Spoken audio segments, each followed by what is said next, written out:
are certainly the cleanest steps on Madison Avenue. That's how Mr. Day wants them kept. Good morning. Good morning.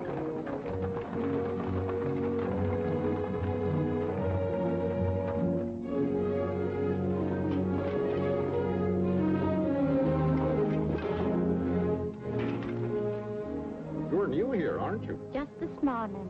This is the way Mr. Day gets his milk. Get up.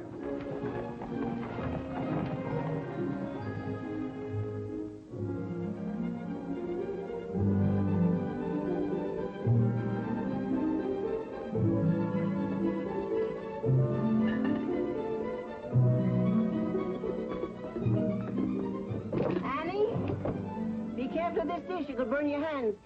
And keep the cover on till you're ready to serve them. Mr. Day likes his muffins hot.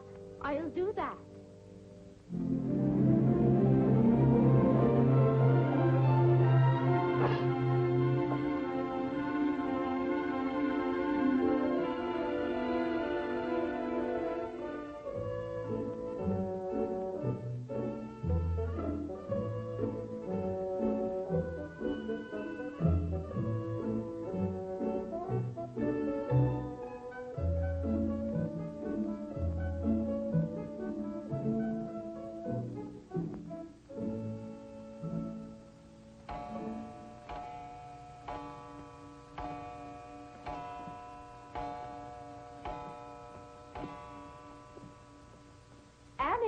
Is the table set for breakfast? Yes, ma'am.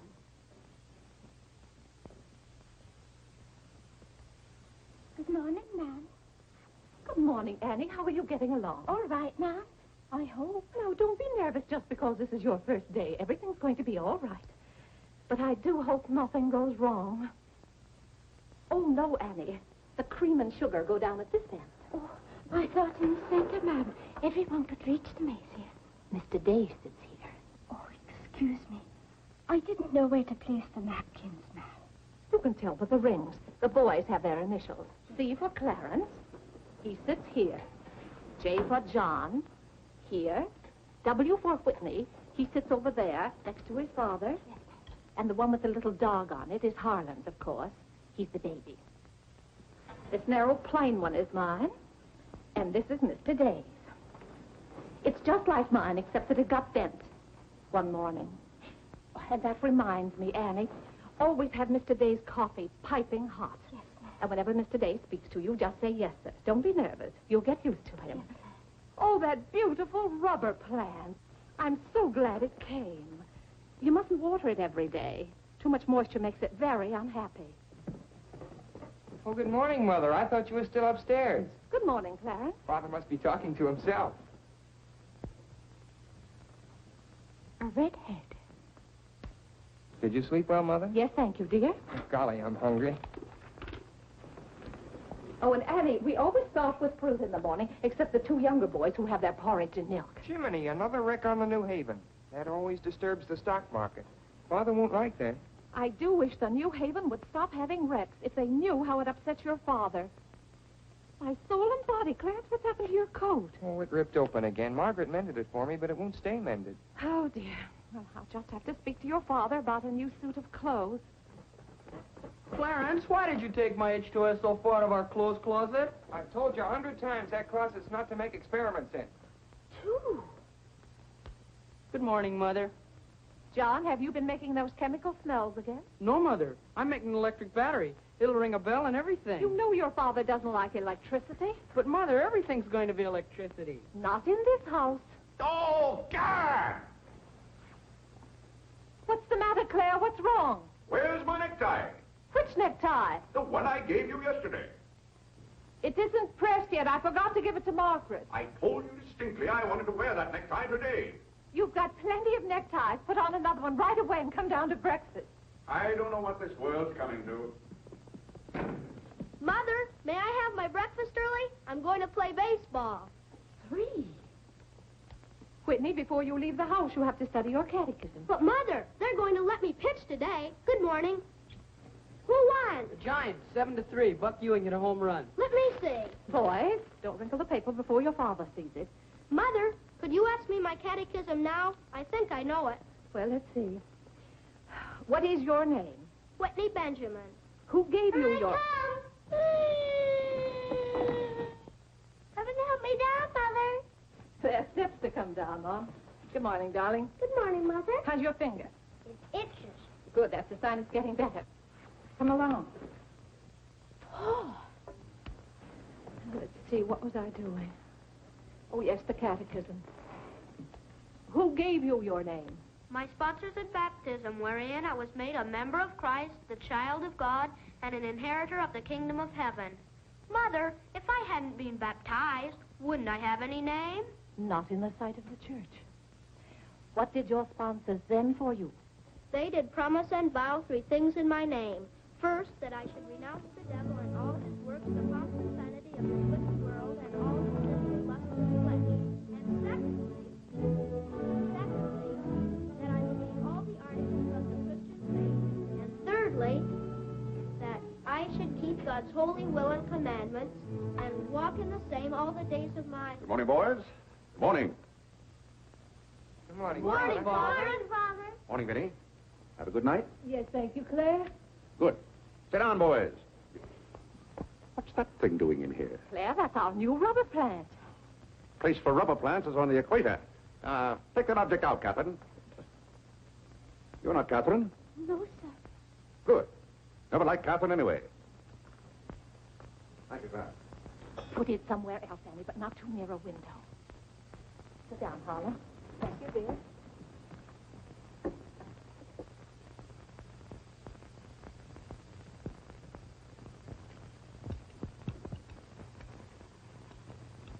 Where did that dog come from? She'll behave, Mother. I'll talk to her. What did you say? Claire, that new suit looks very nice. Blasted tight. You put on a little weight, dear. Well, I weigh just the same as I always have. Well, Clarence has just managed to ruin the only decent suit he has. I'm sorry, but I'm afraid he'll need a new suit of clothes. Vinny, Clarence has to learn not to be so hard on his clothes. But, Father, I When thought... you start in Yale in the fall, you'll be completely outfitted. But nothing this summer. Can't I have one of your old suits cut down for me? Every suit I own still has plenty of wear in it. I wear my clothes until they're worn out. Well, if you want your clothes worn out, Claire can wear them out much faster than you can. Yes, and, Father, you never get a chance to wear yours out. Every time you get a new batch of clothes, Mother sends the old ones to the missionary barrel. I guess I'm just as good as any old missionary. Clarence, before you compare yourself to a missionary, remember the sacrifices they make. Oh, I don't know, Vinny. I think my clothes would look better on Clarence than on some Hottentot. Have that dark sack suit of mine cut down to fit you. Oh, thank you, Father. One of Father's suits. Thank you, sir. In return for that, Clarence, I want you to practice more often on your violin. Whitney, don't eat so fast. Well, Father, I'm going to pitch today. But before I go, I have to study my catechism. What do you bother with that for? Because if he doesn't know his catechism, he can't be confirmed. But Vinny, Whitney's going to pitch today. He can be confirmed any old time. Claire, sometimes it seems to me you don't care whether your children get to heaven or not. Oh, Whitney will get to heaven all right. I'll be there before you are, Whitney. I'll see that you get in. And Whitney, when we get to heaven, we'll organize a baseball team of our own. Good. It'd be just like you to try and run things up there.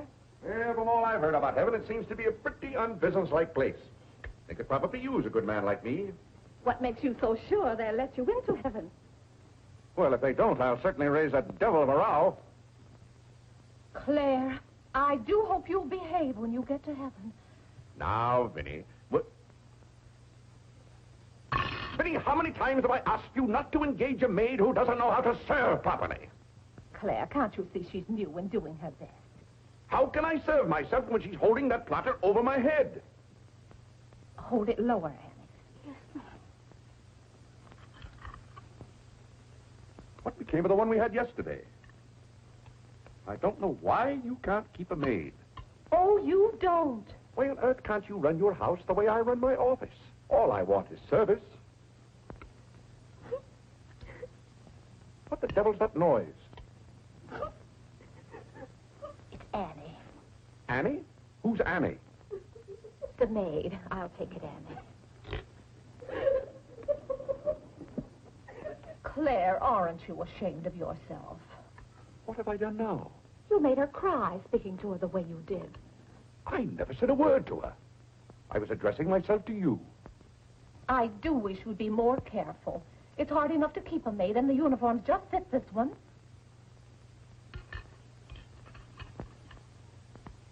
What's the matter, Claire? What's wrong?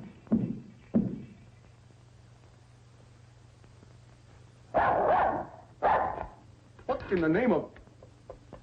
Well, where did you come from? Who do you belong to? She's mine, Father. Her name is Princess. Looks more like a prince to me. What's wanted? Margaret, this bacon's good. Oh, Well, it's good. yes, sir. Harlan, how's that finger? Come here, let me see it. Yes, Will. Ah, yes, that's healing nicely. I guess you'll know the next time that cats don't like to be hugged. It's all right to stroke them, but don't squeeze them. I'll go back and finish your oatmeal. I don't like oatmeal, Go on and finish it. It's good for you. but I don't like it. I'll tell you what you like and what you don't like.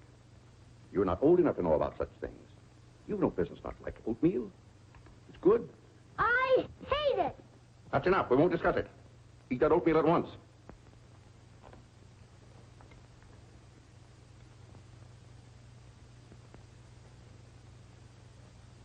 Ah.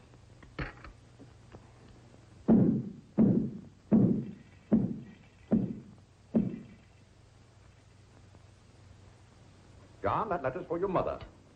I finished my oatmeal, Father. May I be excused? Yes, Whitney, you may go. It's a good game. I will. Whitney? Yes, Mother. My catechism. Never mind this morning, darling. Run along. Thank you, Mother. What's wanted? Margaret, what is this? Coffee, sir. It is not coffee. You couldn't possibly take water and coffee beans and arrive at that. It's slops, that's what it is. Slops. Take it away. I come down to this table every morning hungry. Well, if you're hungry, Claire, why aren't you eating your breakfast? I am. Aunt Judith wants me to come up and visit her. Now, Vinny, I want no more relatives in this house. We are going to live here by ourselves, in peace and comfort. Claire, I was saying Aunt Judith wants me to visit her. Oh. Eat your oatmeal, dear. Well, what on earth is this? Dear friend Day, we are assigning you the exclusive rights to Staten Island for selling the Gem Home Pop-Up of popcorn. I think that's for me, Father. But then why isn't it addressed to Clarence Day, Jr.? Oh, it is. I wouldn't get mixed up in popcorn, Clarence. It's too indigestible. Confound it, another wreck on the New Haven. If you please, ma'am, there's $1 due on a package. It's from Lewis and Congers. Oh, yes, those kitchen knives I ordered. Make a memorandum of that, Vinny. $1, and whatever it was for. Of course, Claire. I must have a record of what is spent running this house. I've never understood what good a record is after the money's gone. There's just $1, Margaret. Vinny, this house must be run on a business basis. Of course, dear. That's what the household accounts are for. Oh, Claire, it's 8:30. You don't want to be late at the office. Plenty of time. Annie, clear the table now. Yes, Mom, I'll do that. Clarence, John. Yes, Mother? You boys go up and move the small bureau from my room into yours. Who's coming? Cousin Cora, and she's bringing a friend with her, a young girl. A girl? You will have to help entertain her, Clarence. Oh, Mother, do I have to? Wait till Father finds out we've got visitors. There'll be a rumpus. John, don't criticize your father. He's very hospitable. After he gets used to the idea. I like coffee, I like tea, I like the girls, and the girls like me. Well, I don't like girls, and they don't like me. Oh, God! Go on, boys, go on. What's the matter, Claire? What's wrong? How did that get in this room? Now, Claire, how was the new maid to know? Well, keep that abomination out of here. All right, I'll take it. Oh, Claire, dear, I'm afraid I'm going to need some more money. You were complaining about the coffee this morning. Well, that nice French drip coffee pot is broken, and you know how it got broken. Yeah, never mind that, Vinny. As I remember, that coffee pot cost $5 and something. I'll give you $6. When you get it, Vinny, enter the exact amount in the ledger. Of course, Claire. We can't go on month after month having the household accounts in such a mess. No. And I thought of my bookkeeping perfect. Well, I'm certainly relieved to hear that. All we have to do is open charge accounts everywhere, and the stores will do my bookkeeping for me. Now, wait a minute, Vinny. Then, when the bills come in, you'd know exactly where your money had gone. Yes, I certainly would. Vinny, we get enough bills as it is. Claire, dear, don't you hate those arguments we have every month? I certainly do. Not to have those, I should think, would be worth something to you. Well, I'll open an account at Lewis and Conger's and one at McCreary's to start with. Thank you, Claire. We'll see how it works out. Thank you. Oh, the rector's coming to tea today. The rector? Well, I'm glad you warned me. I'll go to the club. Don't expect me home until dinner time. Claire, dear, I do wish you'd take a little more interest in the church. Getting me into heaven is your business, Vinny. If there's anything wrong with my ticket when I get there, you can fix it up. Everybody loves you so much, I'm sure God must, too. I'll do my best, Claire. It wouldn't be heaven without you. If you're there, Vinny, I'll manage to get in some way, even if I have to climb the fence. Sweet Marie, come to me, sweet Marie. Margaret! Margaret! Oh, yeah! What's the matter, Claire? What's wrong? Why did God make so many dumb fools and Democrats? Oh, politics. Yes, but it's taking the bread out of our mouths. Huh. Honest Hugh Grant. Honest, fine mayor you've turned out to be. If you can't run this city without raising taxes every 5 minutes, you'd better get out. Let someone who can. Richard Croker's running this town, and you're just his cat's paw. Tell me this. Are these increased taxes going into public improvements, or are they going into graft? Answer me that honestly if you can, Mr. Honest Hugh Grant. You can't. I thought so. Bah! You were elected to office on the promise that you would put an end to all this thievery and corruption. Have you put an end to it? No. You've encouraged it. Every day there's some new raid on the public treasury. If you don't stop plundering the pocketbooks of the good citizens of New York, we're going to throw you and your boodle board of aldermen out of office. I'm warning you for the last time. Robbery. That's what it is. Highway robbery. Annie. If Annie, you think we're going to submit to this... take this fresh cup of coffee into Mr. Day. Tell you, sir. But Mr. Day's Real got a estate owners visitor. of New York City are not going to tolerate these conditions any Nonsense. longer. Run along in there. We pay you a good round sum to watch after our interests, and all we get is inefficiency. I know you're an nincompoop, and I strongly suspect you of being a scallywag. You're not going to escape your legal responsibilities. Legal responsibilities? By gad, I mean criminal responsibilities. Don't think for 1 minute we're going to let you escape. We're going to throw you into jail.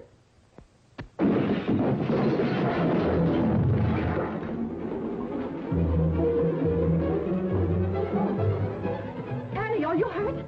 He can't throw me into jail? Vinny? Vinny, why can't I have quiet here in the morning? Claire, what happened? It sounded to me as though that maid dropped a whole tray of dishes. Yes, but what did you say to her? Say to her? I haven't seen her since breakfast. I've got to get to the office. Oh, yes, Claire, you don't want to be late. I'll be home in plenty of time for dinner. Why don't we have chicken fricassee tonight? Well, Claire, chicken's gone up. It's 8 cents a pound.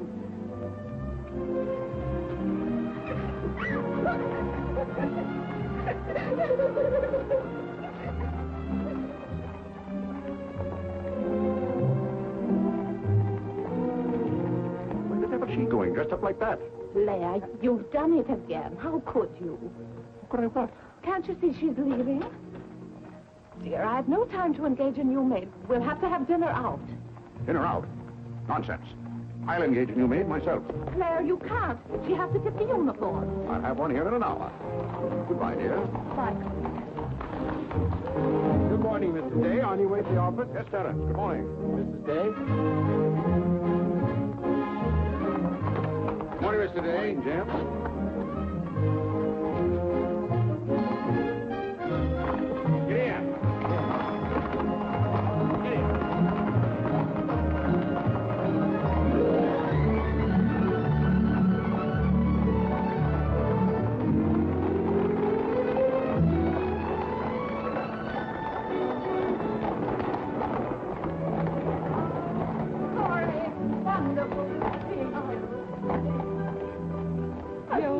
declare you're getting younger and prettier every year. Oh, this is Mary Skinner. Aunt Skinner's daughter. My goodness, I never would have known you.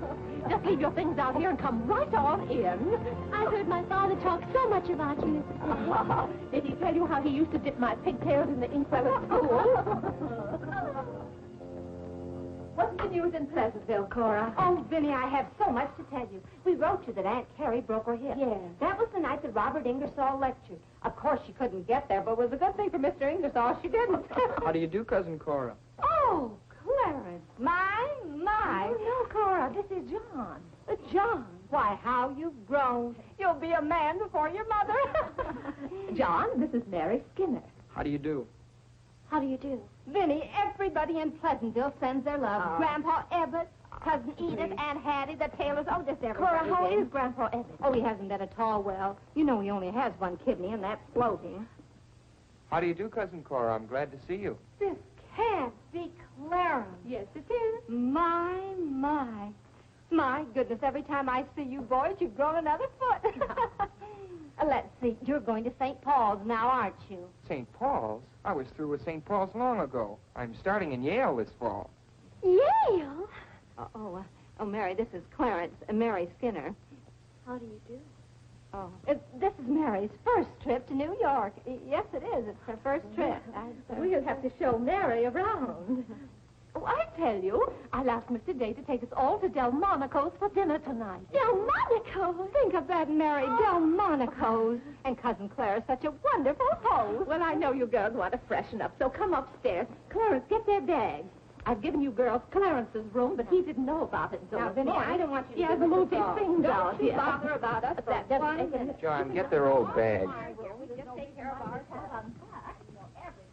Oh, you play the violin. Well, I fool with it a little. You're just being modest. No, really, I play the piano. Not awfully well, but... Now, you're being modest. Do you ever play duet? Well, I haven't up to now. Neither have I. Up to now.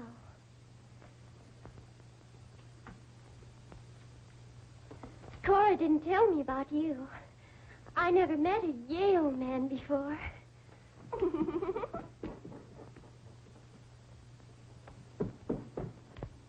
What's happened to you? Nothing. I feel fine.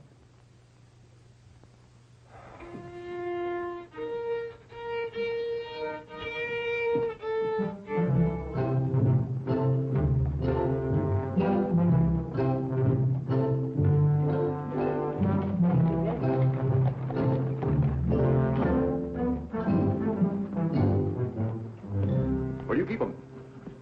Do you wish a domestic servant? Where do you keep them? I will take your name and address. Confound it, I'm late at the office now. If you will give me the details as to what kind of person you require. I'm asking you where you keep them. Why, the girls are in there, but clients are not allowed in that room. If you will tell me the kind of a position you wish to have filled, I will be very glad to...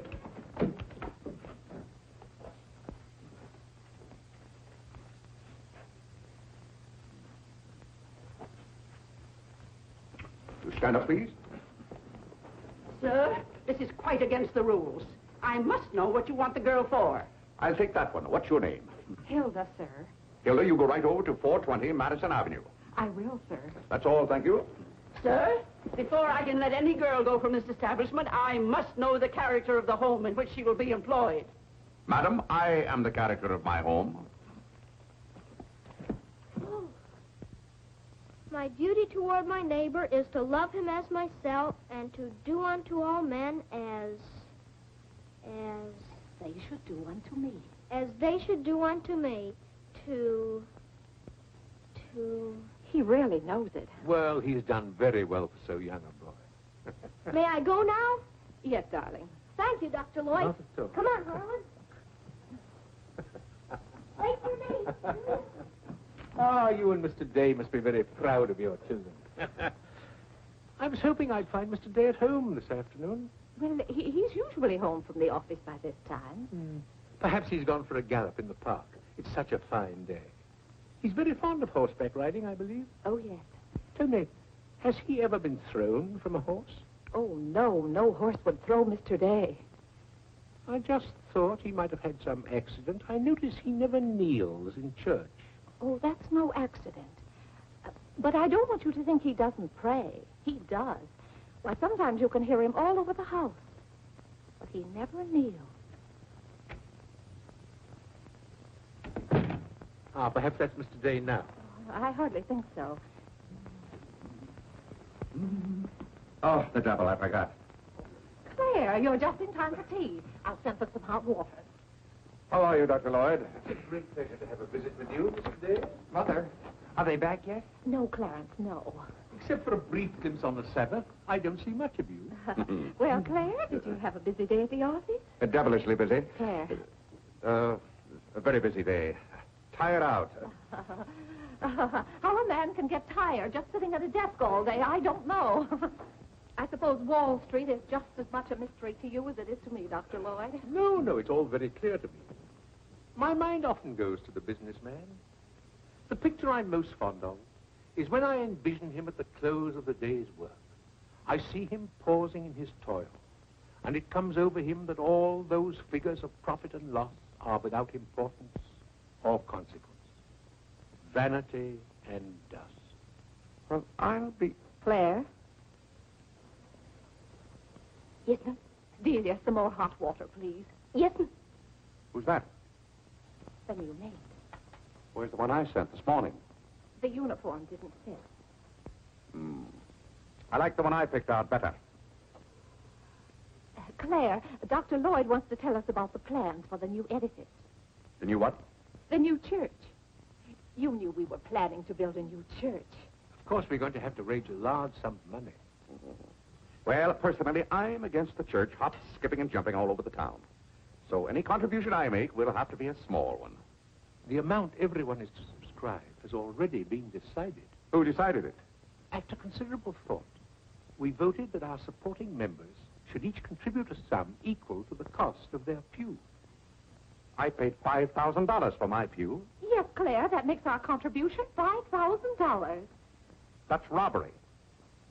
Do you know what that pew was worth today? $3,000. That's what the last one sold for. I've taken a dead loss of $2,000 on that pew already. Huh. Frank Baggs sold me that pew when the market was at its peak. He knew when to get out.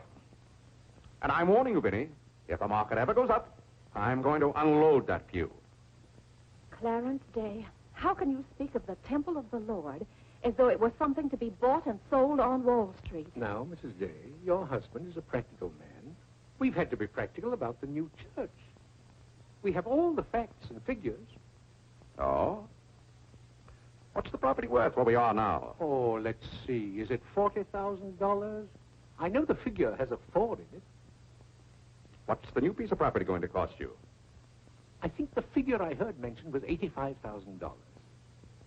Or was it $185,000? Dr. Lloyd, you preach that someday we'll all have to answer to God.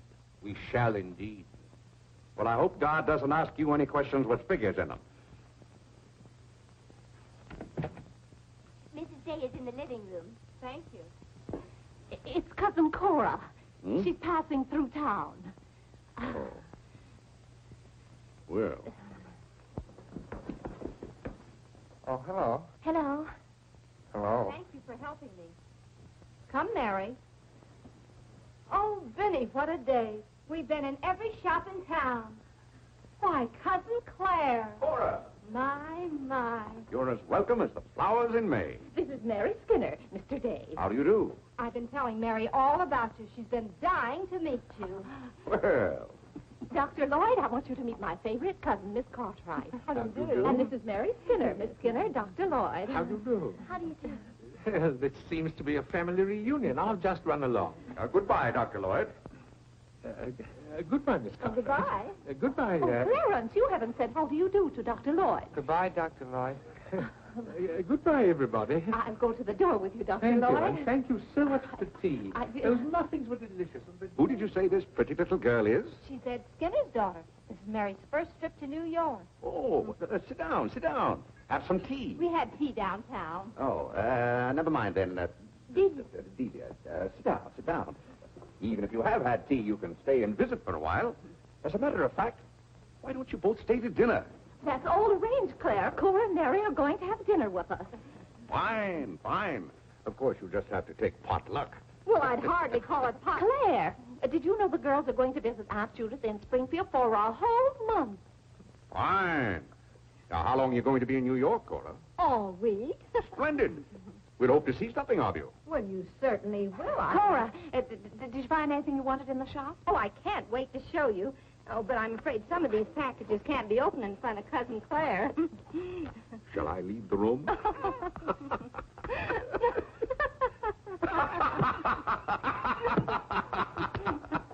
Oh, Clarence, would you take the package in the hall up to our room, or should I say your room? Wasn't it nice of Clarence to give up his room to us for a whole week? Cora, come on, I just can't wait to see what's in those packages. Well, we'll be back soon. Vinny, I wish to speak to you before you go upstairs. I'll be down in just a minute, Claire. I wish to speak to you now.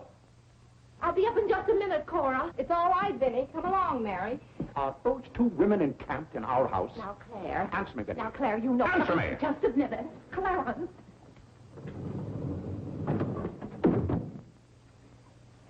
Now, Claire, you know you've always been fond of Cora. What has that to do with her planking herself down in my house and bringing hordes of strangers with her? How can you call that sweet little girl a horde of strangers? Why don't they go to a hotel? New York is full of hotels built for the express purpose of housing such nuisances. Claire, two girls alone in a hotel? Why, who knows what might happen to them? All right, then put them on the first train. They want to roam with the gypsies? Lend them a hand. Keep them roaming. But, Claire, they're just staying in that little room of Clarence's. The trouble is they don't stay there. They stay in the bathroom. Every time I want to take my bath, it's full of giggling females, washing their hair. I tell you, I won't have it. Send them to a hotel. I'll pay the bill gladly, but get them out of here. Father, I'm afraid they can hear you upstairs. Then keep those doors closed. Clarence, you open those doors.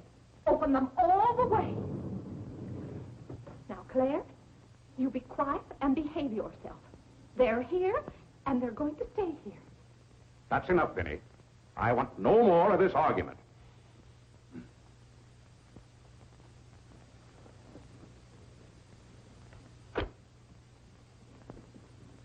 Oh, what I don't understand is why this swarm of locusts always descends on us without any warning.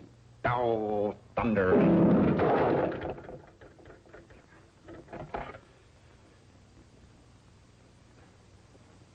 Vinny. Dear Vinny.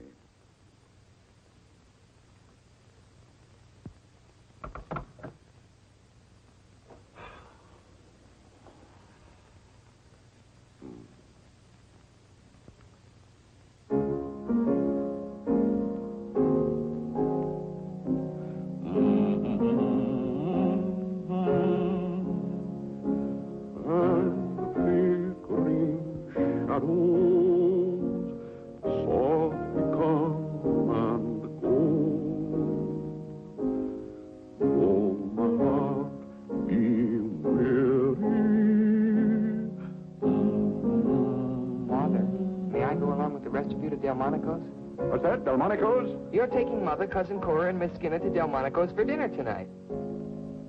Oh, Gad! I won't have it. I won't have it. I will not have my life arranged for me. I bought this house for my own comfort. I will not submit myself to this indignity. Now, Claire, what's the matter? I won't stand it. By heaven, I won't stand it.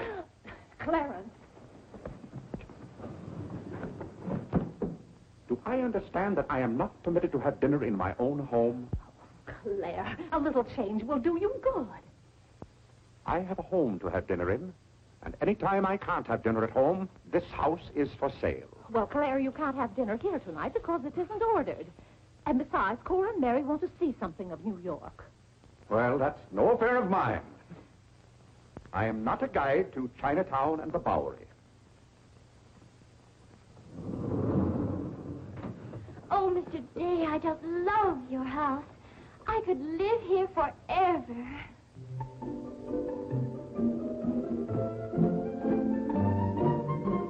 waiting for you, Mrs. Day. Oh, yes, I'll run right up.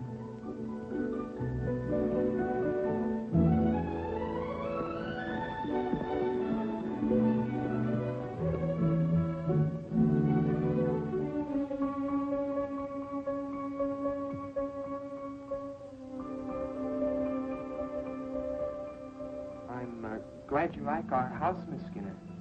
I like it very much, Mr. Day. Praise from a stranger is approbation indeed. Our living room is green. I like green. I like green, too. Red's my favorite color. It's an interesting thing about colors.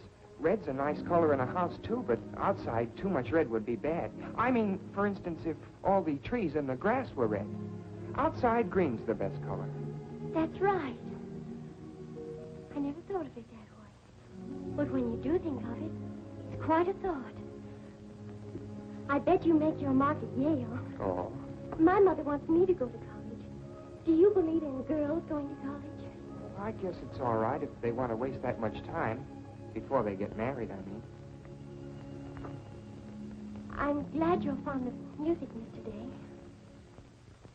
Look, a new youth companion. John enjoys the youth companion. John. Won't you sit down? Oh, thank you. It tells all about connecting batteries in series. John, Miss Skinner and I were talking. Oh, that's all right. You won't bother me. Jiminy, that's where I made my mistake. I didn't mix enough blue vitriol.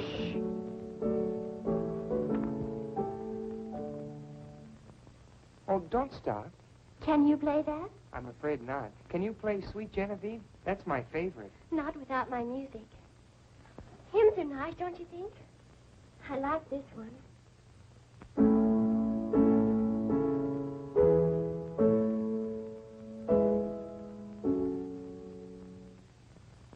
That's funny. The words are the same, but it's the wrong tune. Oh, it can't be the wrong tune. We sing it exactly that way in church. We don't sing it that way in the Methodist church. You see, we're Methodists. Oh, that's too bad. Oh, I don't mean it's too bad that you're a Methodist. Anybody's got a right to be anything they want, but what I mean is, we're Episcopalians. Yes, I know. Anyway, the words are the same. Shall we begin?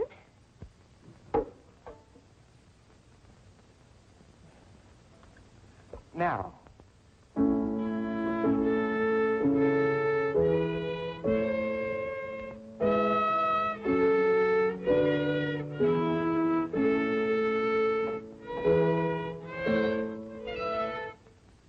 Oh, dear. Well, what's wrong? Shall we try again?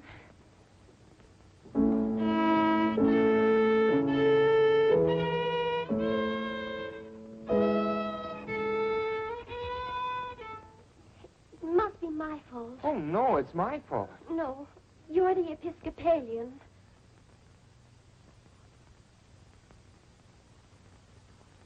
I just remembered something. My father was an Episcopalian. He was baptized an Episcopalian. He was an Episcopalian right up to the time he married my mother. She was the Methodist.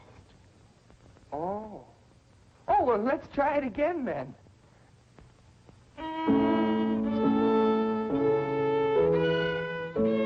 Well, Clarence, if you're going to Delmonico's with us, you'd better get dressed. Am I going to? Jiminy! Thank you, Father. Be ready in just a minute, Mother. Minnie, that young lady looks about the same age you were when I came out to Pleasantville to rescue you. Rescue me? You came out there to talk me into marrying you. It worked out just the same. Ah.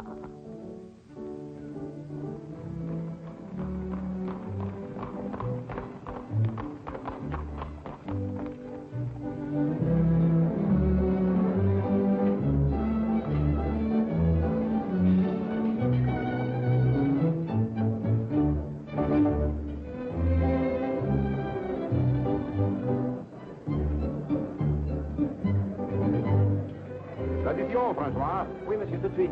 Louis, l'addition pour monsieur Day. Oui, monsieur. Alors, vite, vite. Tout de suite. Alors, vite, vite, tout de suite. sauce diable était délicieuse. Merci, monsieur. Je suis content que monsieur soit satisfait. Merci, monsieur. Bon. French. Oui. No cooking like the French. Claire, it was so nice of you to invite Cora and Mary here their first night. It's been a pleasure. Mr. Day, have you always been an Episcopalian? I've always gone to the Episcopal Church, yes. But you weren't baptized in Methodist or anything, were you? You were baptized in Episcopalian? Come to think of it, I don't believe I was ever baptized at all. Claire, that's not very funny, joking about a subject like that. I'm not joking. I remember now, I never was baptized. Claire, that's ridiculous. Everybody's baptized. What? I'm not. No one would keep a little baby from being baptized. You know father or mother, free thinkers, both of them. They thought their children should decide those things for themselves. But Claire... I remember when I was 10 or 12 years old, Mother set out to give some thought to it, but I never got around to having it done to me. Claire, do you know what you're saying? Yes, I'm saying I've never been baptized. Then something's got to be done about it right away. Now, Fiddy, don't get excited over nothing. Why haven't you ever told me? Well, what difference does it make? I've never heard of anyone who wasn't baptized. Even the savages in darkest Africa. Well, it's all right for savages and children. But if an oversight was made in my case, it's too late to correct it now.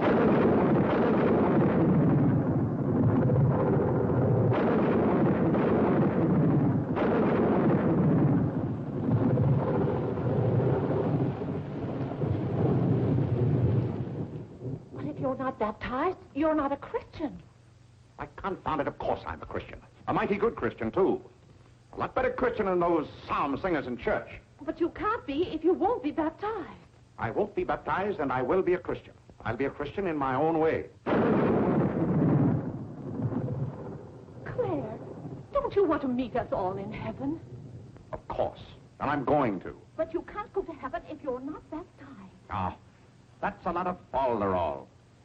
Clarence Day, don't you blaspheme like that. You're coming to church with me before you go to the office in the morning and be baptized then and there. Vinny, don't be ridiculous. If you think I'm going to stand there and let Dr. Lloyd splash water on me at my age, you're mistaken. No, I'm sleepy. Good night, Vinny.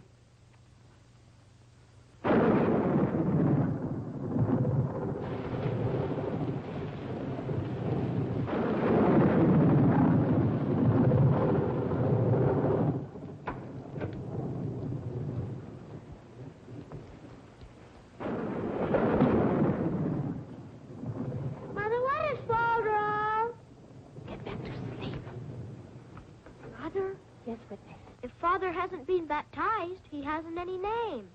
In the sight of the church, he hasn't any name. That's right. Maybe we're not even married.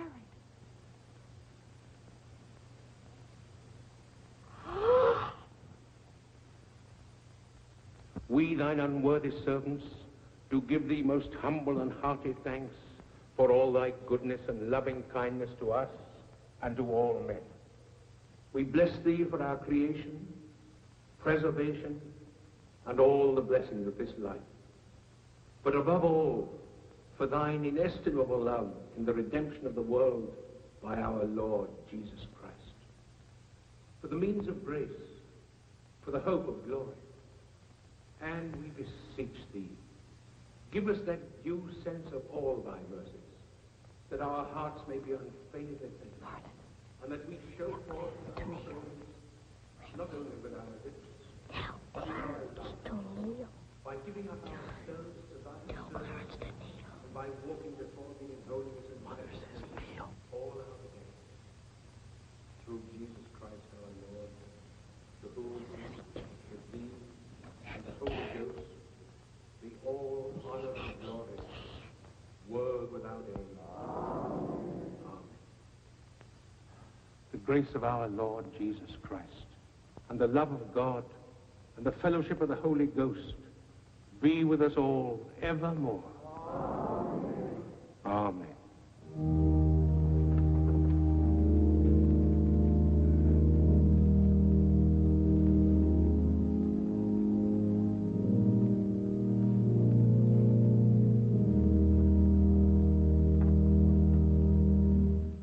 so, my friends, what comfort and security it gives us when we have reached the age of understanding to know that the rite of baptism has not been neglected in our infancy or youth. Can you imagine any man who has reached maturity with the knowledge that he had never been baptized, failing to hasten to the holy font that his soul might be saved? As it says in the baptismal office, except a man be born of water and of the Spirit, he cannot enter into the kingdom of God. He that believeth and is baptized shall be saved, but he that believeth not shall be damned. What's that follow-up to? It can't be. Which also showeth us the great benefit we reap thereby. He that is baptized showeth great benefit. But he that believeth not cannot enter into the kingdom of God. Says, for the promise is to you and to your children. Doubt ye not, therefore, but earnestly believe.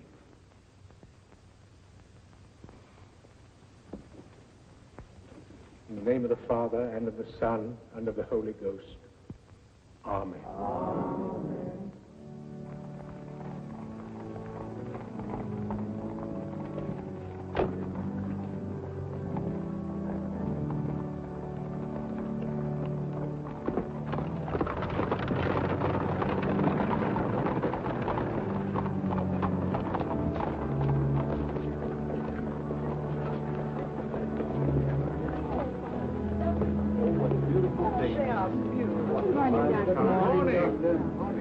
This is William Tyler Wickersham. And this is Wilhelmina Eugenia Wickersham. What a lovely day for them to be baptized. The happiest day of my life.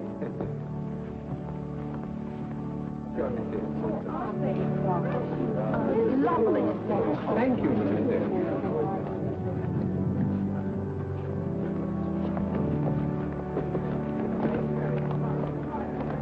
Claire, you know I didn't ask Dr. Lloyd to do that. You must have said something. Well, I had to find out from him if we were really married. I am married and I'm not baptized. And as far as I'm concerned, the whole congregation can know it. They certainly know it now. That suits me. I don't go to church to be preached at as though I were some lost sheep. Claire, you don't seem to understand what the church is for. Vinny, if there's one place the church should leave alone, it's a man's soul.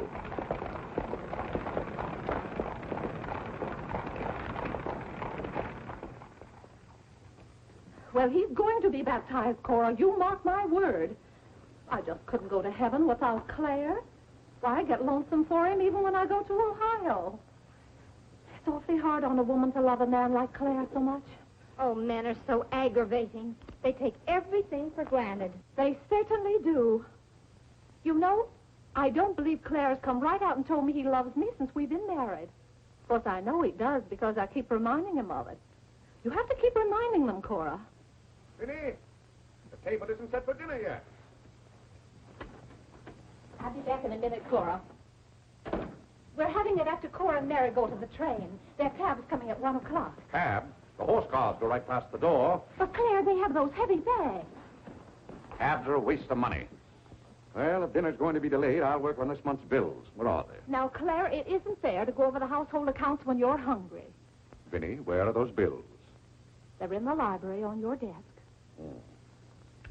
I didn't know dinner was going to be late. No one ever tells me anything in this house. Back home, I ride all the time. I love horses. The horse is my favorite animal. Well, goodness, where have you two been? Clarence wanted to show me his grandfather's house. You'll have to hurry and finish your packing.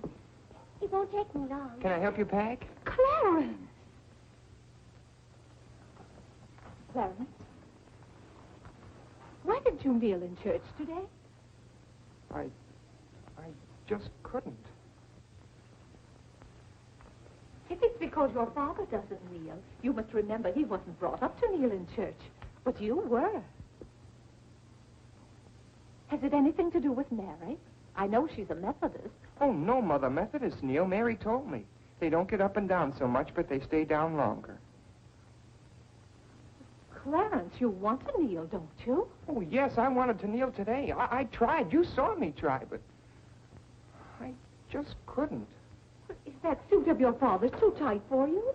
No, it's not too tight. Well, what is it? Mother, very peculiar things have happened to me since I started to wear this suit. I can't seem to make these clothes do anything Father wouldn't do. Oh, that's nonsense, Clarence. And not to kneel in church is a sacrilege. Making Father's trousers kneel seemed more of a sacrilege. Clarence! Do you know what happened at Dura Wakefield's party for Mary last night? We were playing musical chairs, and some girl sat down suddenly right on my lap. Well, I jumped up so fast she almost got hurt. She was sitting on Father's trousers. Oh, Mother, I've got to have a suit of my own. My soul and body. Well, you'll just have to talk to your father about it. I'm sure if you approach him the right way, if you don't tactfully, he'll see. Oh, excuse me. Gracious. It didn't take you very long. Well, I'll see about your box lunch for the train. Remember, it's Sunday.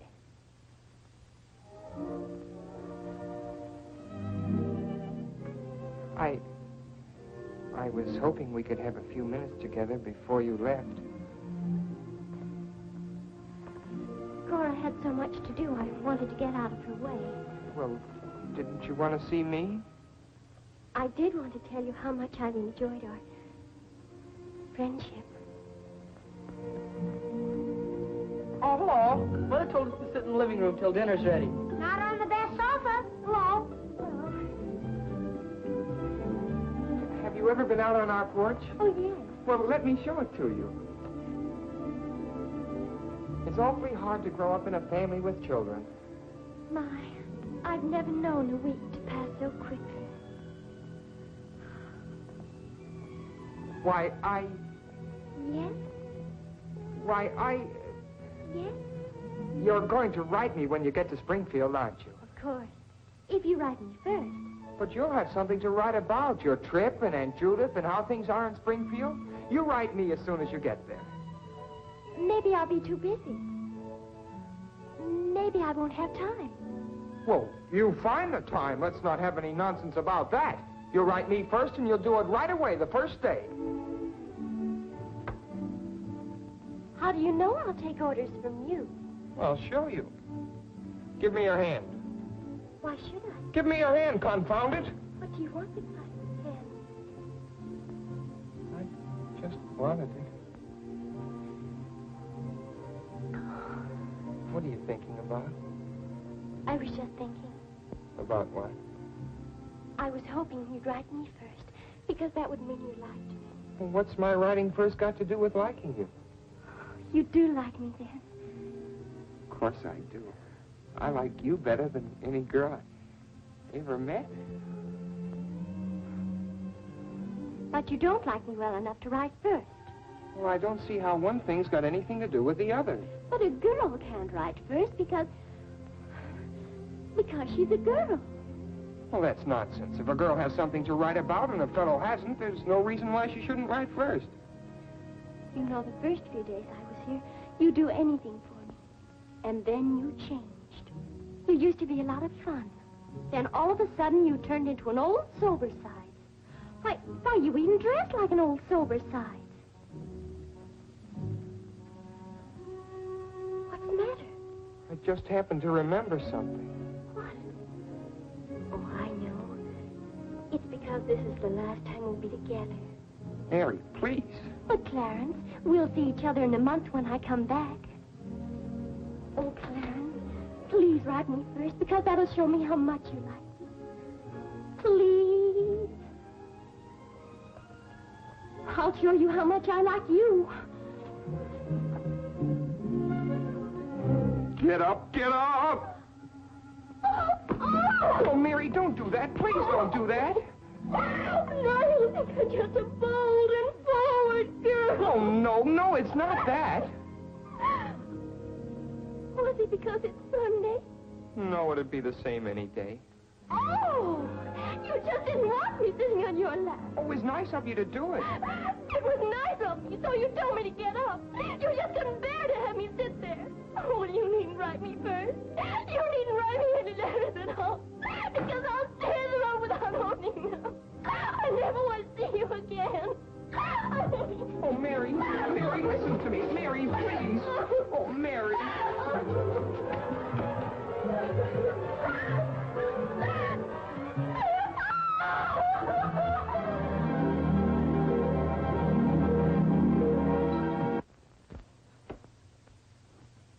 Yes, Father? That young lady's crying. She's in tears. What's the meaning of this? I'm sorry, Father. It's all my fault. Nonsense. What's that girl trying to do to you? Oh, no, she wasn't. It was... Well, whatever the quarrel was about, Clarence, I'm glad you held your own. Father, I have to have a new suit of clothes. You've got to give me the money for it. Young man, do you realize that you're addressing your father? I'm sorry, Father. I apologize. But you don't know how important this is to me. A new suit of clothes is so important. Oh, why should... Clarence, has your need for a new suit of clothes anything to do with that young lady? Yes, Father. Why, Clarence. Well, this comes as quite a shock to me. What does, Father? Well, you're being so grown up. Still, I might have known if you were going to college this fall. Yes, you're at the age when you'll be meeting girls. Clarence, there are things about women that I think you ought to know. Sit down.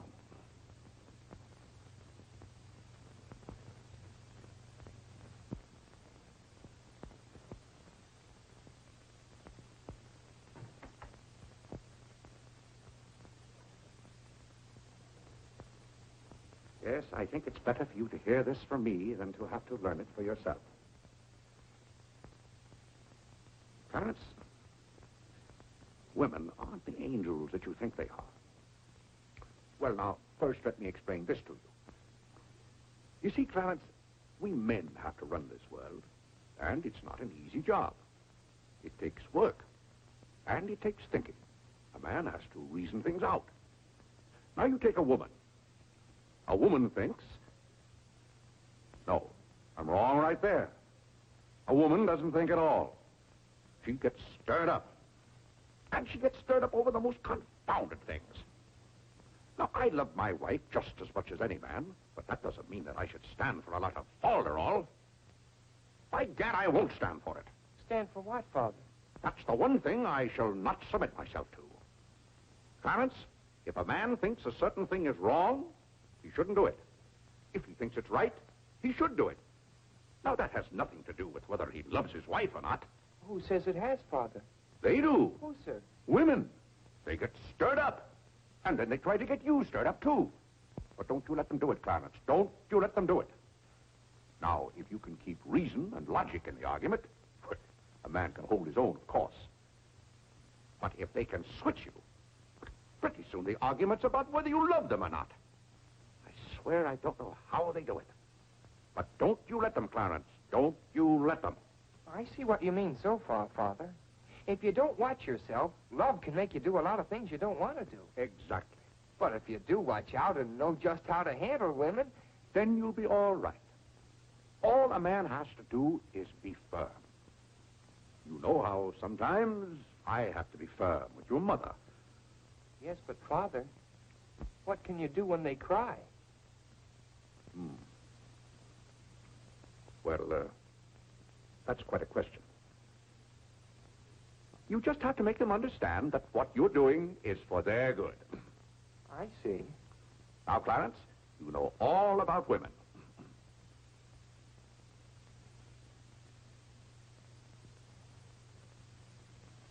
But, Father... Yes, Clarence? I thought you were going to tell me about... About what? About women. Clarence, there are some things gentlemen don't discuss. I've told you all you need to know. The thing for you to remember is be firm.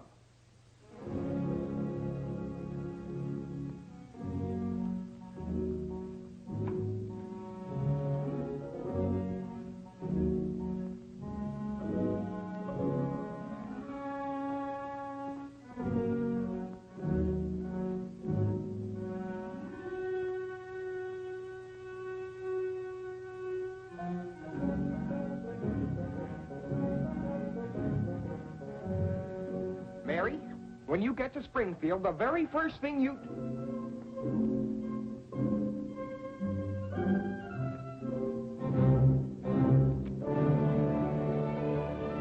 Oh, God! What's the matter, Claire? What's wrong?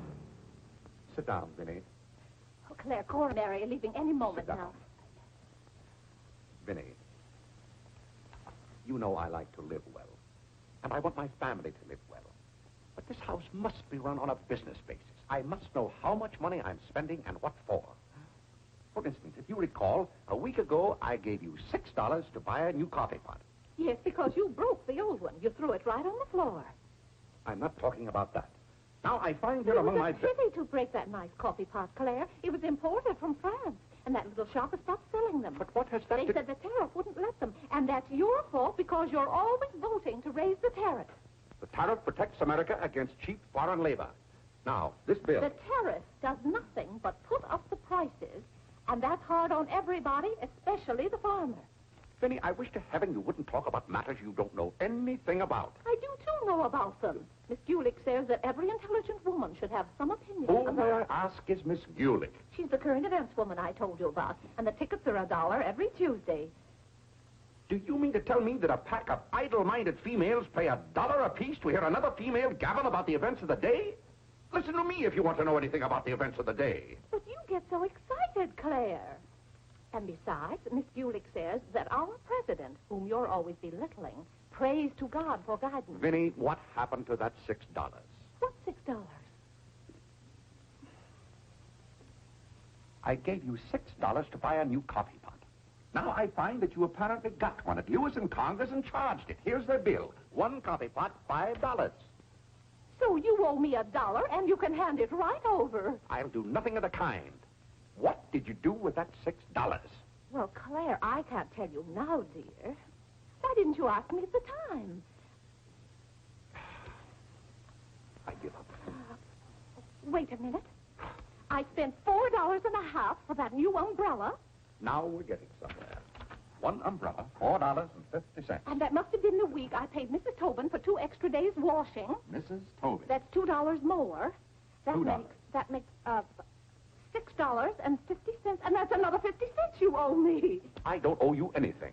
What you owe me is an explanation of where my money's gone. I do the best I can to keep down expenses. You know yourself, Cousin Phoebe spends twice as much as we do. Don't talk to me about your cousin Phoebe. You talk about your own relatives enough. That's not fair, Vinny. When I talk about my relatives, I criticize them. I can't even speak of Cousin Phoebe. You can speak of her all you want to. But I won't have Cousin Phoebe or anyone else dictating to me how to run my house. I didn't say a word about her dictating. Claire, you know she isn't that. You said... Well, I don't know what you said now. You never stick to the point. Now, we're going over this account book, item by item. I find here a bill for $38.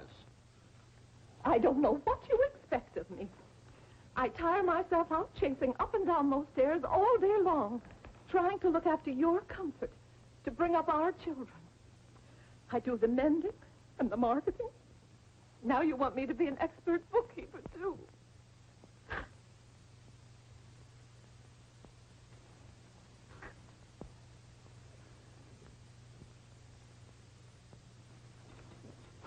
Vinny, I want to be reasonable, but can't you understand? I'm doing all this for your own good. Oh. Well, I suppose I'll have to go ahead just paying the bills and hoping I've got enough money in the bank to meet them. But it's all very discouraging. I'll try to do better, Claire. Well, that's all I'm asking. Well, I'll make out the checks and sign them. But, maybe I haven't any right to sign those checks since in the sight of the Lord I haven't any name. That's right. Claire, to make those checks good, you'll have to be baptized right away. Vinny, the bank doesn't care whether I've been baptized or not. Well, I care. And no matter what Dr. Lloyd said, I'm not sure we're really married. Vinny, we have 4 children. If we're not married now, we never will be. Claire, Dr. Lloyd said this morning. Well, that's all, Vinny. Hadn't you better go tell Whitney to watch for the cab? Not before you give me that $1.50. What $1.50? The $1.50 you owe me. I don't owe you any $1.50. I gave you money to buy a coffee pot for me, and somehow it turned into an umbrella for you. Why, Clarence Day, what kind of man are you? Quibbling about $1.50 when your immortal soul is in danger. And what's more, All right. All right.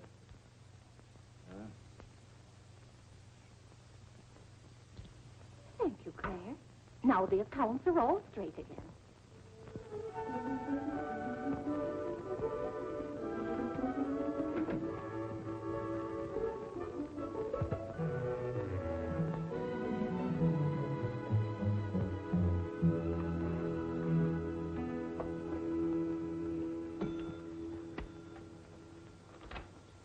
What were you doing down there? I'm setting up this new burglar alarm. I invented it myself.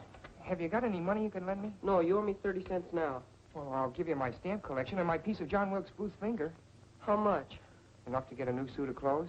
If you can wait a month till I hear from the patent office in Washington, I may be rich. Well, I can't wait that long. Maybe I could get it sooner. I'm going to look into something else tomorrow. Wanted, an energetic young man to sell household necessity. Liberal commission. Applied 312 with... John, let me have this job. Why should I give you my job? They're hard to get. But I've got to get a new suit of clothes. Maybe I could get the job for both of us. I'll ask the man.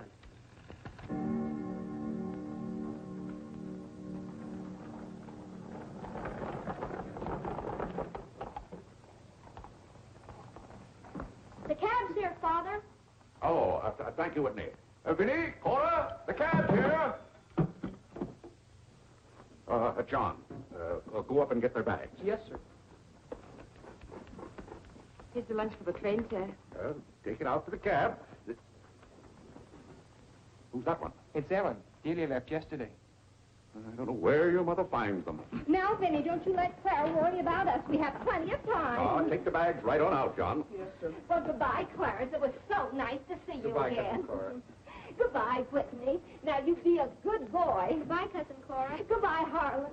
Goodbye. Keep out of mischief. Come along, everybody. Don't keep the cab waiting. Cabs cost money. If there's one thing Mr. Day can't stand, it's to keep a cab waiting. If there's any waiting to do, there's a waiting room at the Grand Central Depot just for that. Mary, aren't you even going to shake hands with me? I don't think I'd better. You may remember that when I get too close to you, you feel contaminated. Mary, you're going to write to me, aren't you? Are you going to write first? No, Mary. There are times when a man must be firm.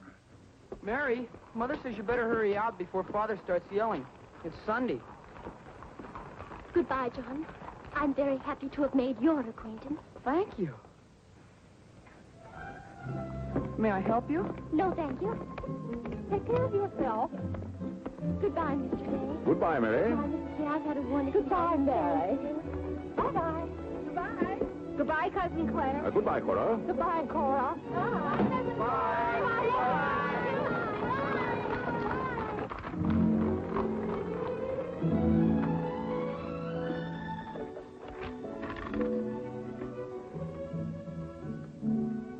Dear Mary. My duty toward my neighbor is to love him as myself, and to do to all men as I would they should do unto me. Has Father gone to the office yet? Come on, let's go over to the ball field. I've got to guard this box till John comes back. It's his burglar alarm. It wouldn't work, so he fixed it. We're going to put it back in the dining room after Father goes to the office. Are there burglars around? Everywhere. Oh. To love, honor, and succor my father and my mother. Why do you have to learn that? Because if I don't, I'll go to hell. Father's going to hell. He is not. Yes, he is, because he isn't baptized. He'll go to hell and burn for 1,000 years. He won't!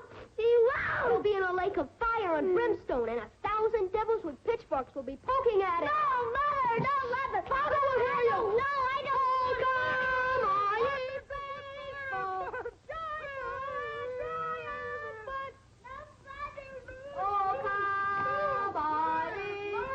That noise. Just singing, Father. You boys be quiet.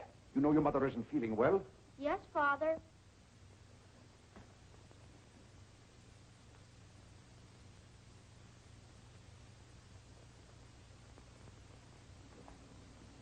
What did your mother say?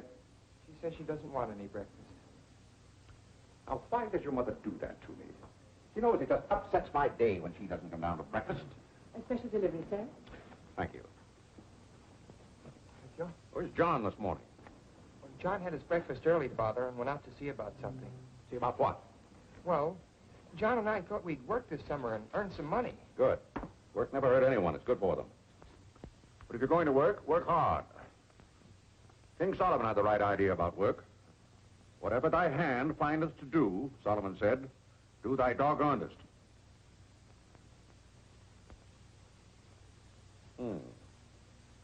Well, I don't understand this at all. Here's a letter from some woman I never even heard of. Oh, Father. Don't gad! What is it, Father? This woman claims that she sat on my lap and that I didn't like it. Huh. What's that word? No, that one down there. It looks like curiosity. Oh. I only opened your letter as a matter of curiosity. Huh. Yes, go on. Why, this gets worse and worse. It just turns into a lot of sentimental, lovey-dovey mush. Tcha! This is someone's idea of a practical joke. What's the matter, Claire? What's wrong? Nothing wrong. Just a fool letter. How are you feeling, Vinny? I thought you needed me. If you don't, I'll go back to bed. Oh, no. Come sit down and get some food in you. Do you good. Build up your strength. Yeah, here, sit down. Here, what's this one's name? Nora. Nora, get Mrs. Day some bacon and eggs. No, Nora. Bring me a cup of tea up to my room. Yes, ma'am. Oh, Vinny, it's just weak to give in to an ailment. I notice when you have a headache, you yell and groan and swear enough. Well, that's to prove to the headache that I'm stronger than it is. I think I've caught some kind of germ. Some of my friends have had to send for the doctor. The doctor? Oh, poppycock. But Claire, dear, when people are ill, you have to do something. Certainly I have to do something. Cheer them up. That's the way to cure them. How would you go about cheering them up? I? Oh, I'd tell them, bah.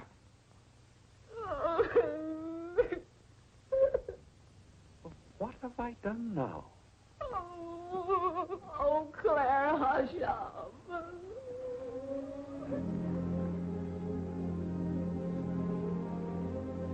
Hey, I didn't mean to upset you.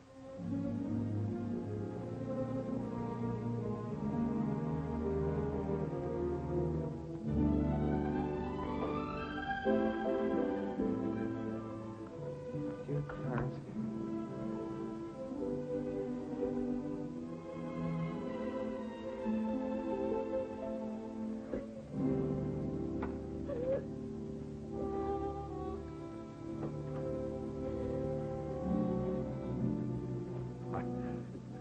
I was just trying to help you.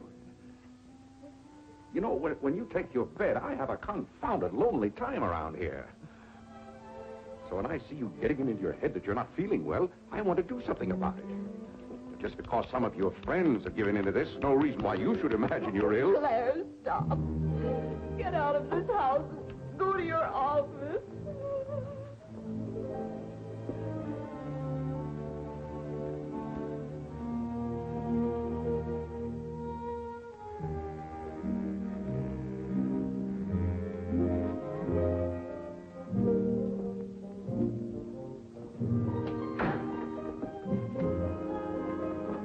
Did you get the job? Yes, for both of us. Look, I've got it with me. What is it? Medicine. Medicine? You took a job for us to go out and sell medicine? But it's wonderful medicine. Look what it cures. A sovereign cure for colds, coughs, catarrh, asthma, quinsy, and sore throat. Poor digestion, summer complaint, colic, dyspepsia, heartburn, and shortness of breath. Lumbago, rheumatism, heart disease, giddiness, and women's complaints. Nervous prostration, St. Vitus dance, jaundice, la grippe, proud flesh, pink eye, seasickness, and pimples. It's made from a secret formula known only to Dr. Bartlett. We get 25 cents commission on every bottle we sell, and he's giving us the territory of all Manhattan Island. Well, lots of fathers and mothers' friends have some of those diseases. Let's start out by calling on them. Yes. Oh, what if they ask us if we use it at our house? Oh, yes, it would be better if we could say we did. Excuse me? Oh, is that the tea for Mrs. Day? Yes. Oh, I'll take it up to her. Thank you. Right away now, while it's hot. What's the matter with Mother? I don't know. She was just complaining. Say, it says here it's good for women's complaints. Here.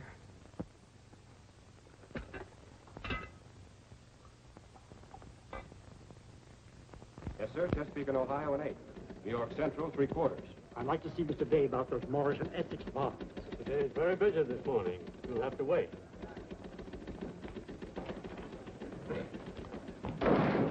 Where's Father? Well, Master Whitney, have you come to pay us a visit? Where's Father? He's busy in his office with a customer.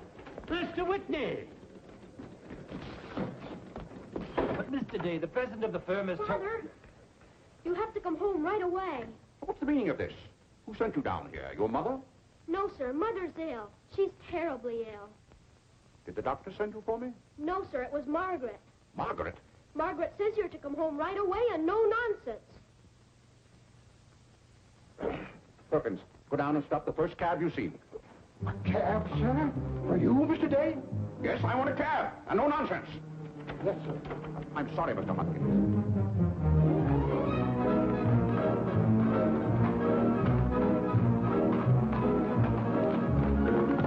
Confound you, can't you go any faster? All right. Here. Get up there, do you hear me? Get up!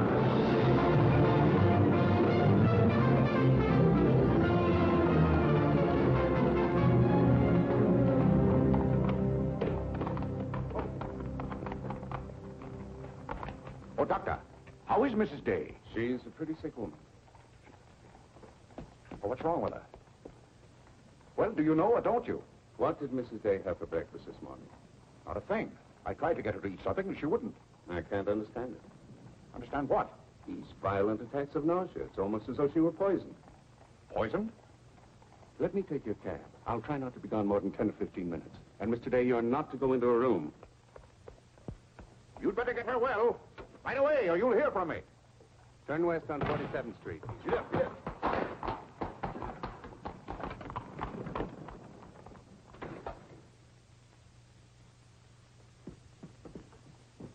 How is Mother? I don't know. Well, she better be good and sick, or Father may be mad at me for getting him up here. Especially in a cab. Does your father come? Yeah, just now. Where are you going, Margaret? I have to go for the minister.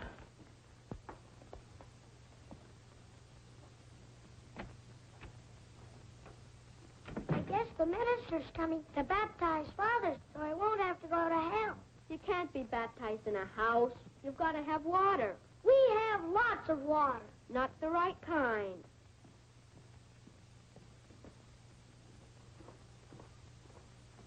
Is Mother better, Father? How can I tell? She wouldn't let me in the room with her. These confounded doctors never know what's the matter with anybody.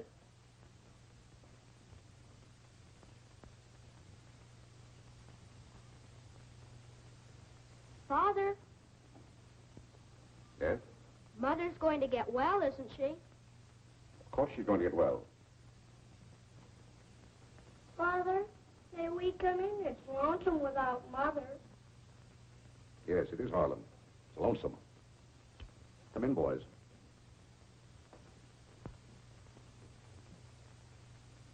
What have you been doing, Harlan? Nothing. They won't let me upstairs. What about you, Whitney? I was supposed to learn the rest of my catechism. Will you hear me, Father?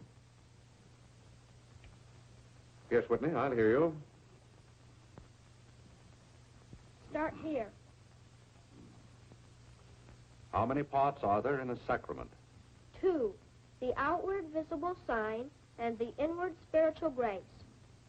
What is the outward visible sign or form in baptism? Water, wherein the person is baptized in the name of... You haven't been baptized, have you, Father? Whitney, what is the outward visible sign? Water, wherein the person... You don't know it well enough, Whitney. You'd better go and study it some more. You want me to read to you, Harlan? Father, are they going to put you into hell? Whitney, take Harlan with you.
Everybody's sending for the doctors. Doctors don't do you any good. Only make you feel worse. All poppycock. Who's ringing that bell? Stop that noise! Stop it, I say! What idiot's ringing that bell? Mr. Day, we must all be quiet. Mrs. Day is very ill. I know she's ill. Go up and see if she needs anything. And what are you doing out of the house? Send for the minister. The minister? He'll be right in. He's paying off the cat.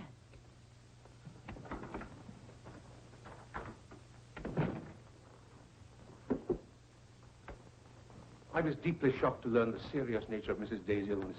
Will you take me up to her? She's resting now. She can't be disturbed. The doctor will be back in a minute. Mrs. Day has been a tower of strength in the parish. Everyone liked her so much. Yes, she was a fine woman. I wish to heaven you wouldn't talk about Mrs. Day as if she were dead.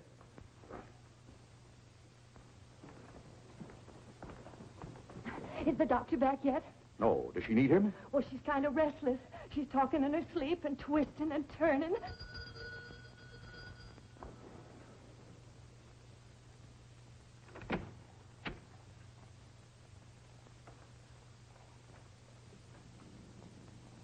Well, Doctor, it seems to me that was a pretty long 10 minutes. See here, Mr. Day, if I'm to handle this case... How can you handle it if you're out of the house? Who is this? It's Dr. Summers.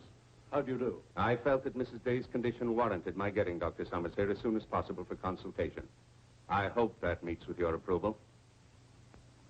Why, yes, of course. Anything that can be done. Upstairs, Doctor. Pardon.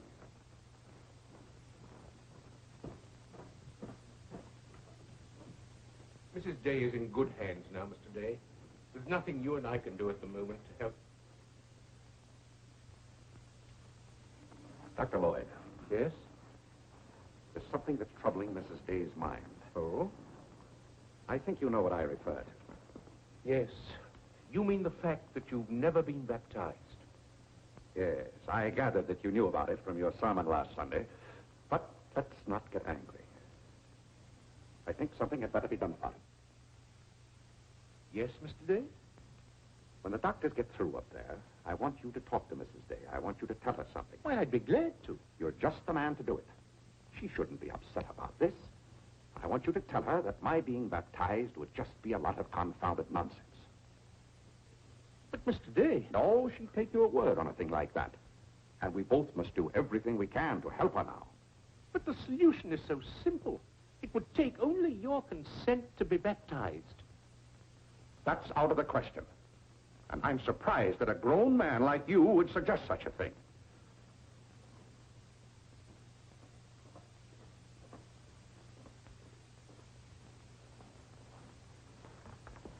Well, Doctor, how is she? What have you decided? Is there a room we could use for our consultation? Well, yes, my library. Doctor. Well, Dr. Summers, this isn't serious, is it? After we've had our consultation, we'll talk to you, Mr. Day. But surely... Rest assured, Dr. Summers will do everything that is humanly possible. We'll try not to be long.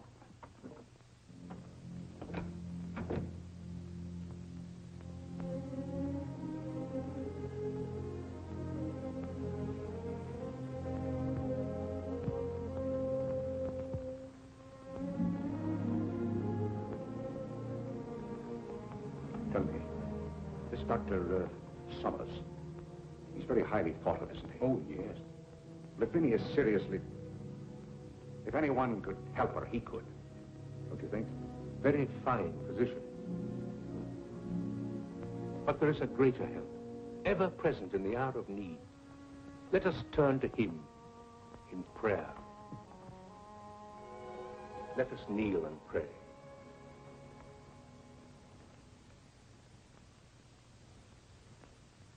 Let us kneel and pray.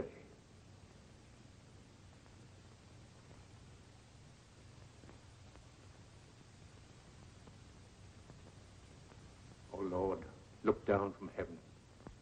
Behold, visit, and relieve this thy servant who is grieved with sickness. Have mercy on her, O Lord. Have mercy on this miserable sinner. Forgive her, and extend thy accustomed She's goodness. not a miserable sinner, and you know it. Oh, God! You know Vinny is not a miserable sinner. She's a fine woman. She shouldn't be made to suffer. It's got to stop, I tell you. It's got to stop. Have mercy, I say. Have mercy, I tell you. What's the matter, Claire? What's wrong? Vinny. Vinny, what are you doing down here? You shouldn't be out of bed. You get right back upstairs. I heard you call. Do you need me? Vinny, I know now how much I need you. Get well, Vinny. I'll be baptized. I promise. I'll be baptized. You will? I'll do anything. Oh, Claire. We'll go to Europe, just we two. You won't have to worry about the children or the household accounts. Oh, Vinny. Don't worry, Mr. Day. She'll be all right now. Bless you for what you have done. What'd I do? You promised to be baptized. I did? Oh, Gad!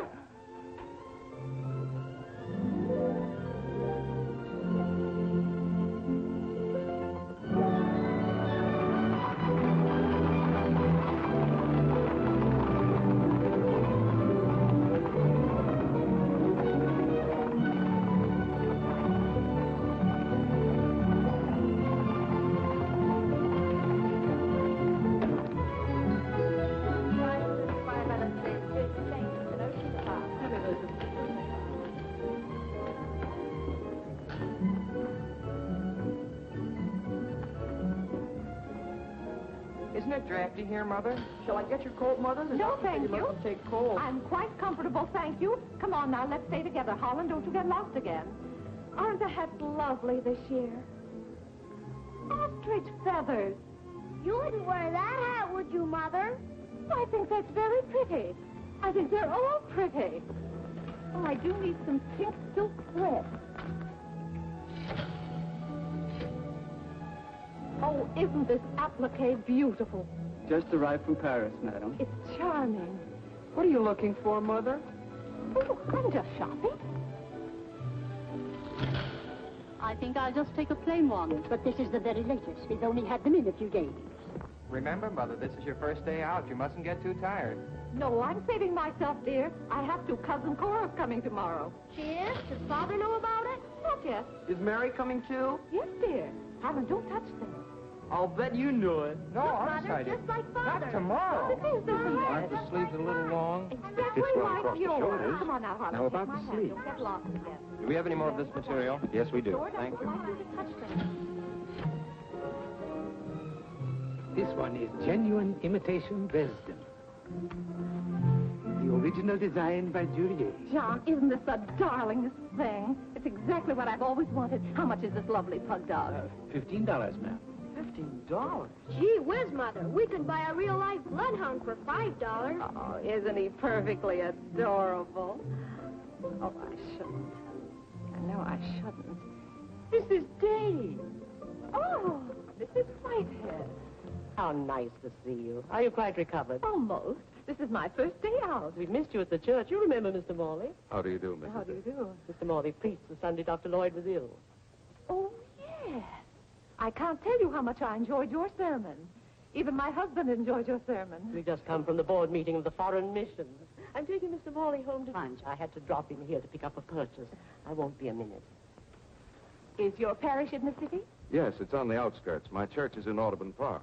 Oh, way up there. Oh, are you acquainted in Audubon Park? No, I don't believe we know a soul there.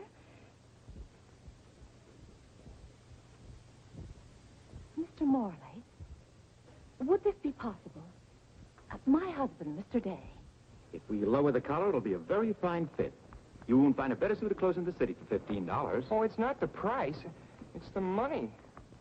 Thank you for holding it for me. Welcome.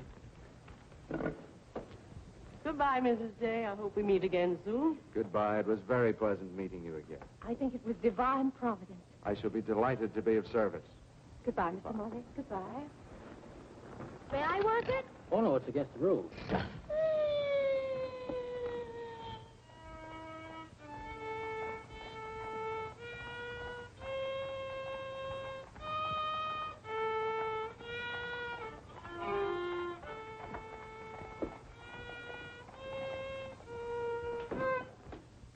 Hello. What did you bring home more medicine for? Dr. Butler paid us off, didn't he? Oh, yes. Oh, Jiminy, you scared me. I've got to take $15 right down to McCreary's. I bought a suit there this morning, and I said I'd have the money this afternoon. Gee, that's too bad. What's too bad? Well, you see, Clarence... What? Dr. Bartlett paid us off in medicine. Oh, God! Well, he thanked us, too, for our services to mankind. But my suit, I've got to have it tomorrow. And besides, they're making the alterations. I've got to have $15. Maybe you could offer them 15 bottles of medicine. Oh, they wouldn't take it. McCreary's don't sell medicine. Father! Vinny, I'm home. Good afternoon, sir. How's your mother, Clarence? Oh, the ride this morning did her a lot of good. She'll be well enough to go to church with us next Sunday. Ah, fine. Oh, Father, have you noticed I haven't been kneeling down in church lately? Don't let your mother catch you at it. Then I have to have a new suit of clothes right away. That doesn't make sense. I can't do anything in your clothes that you wouldn't do.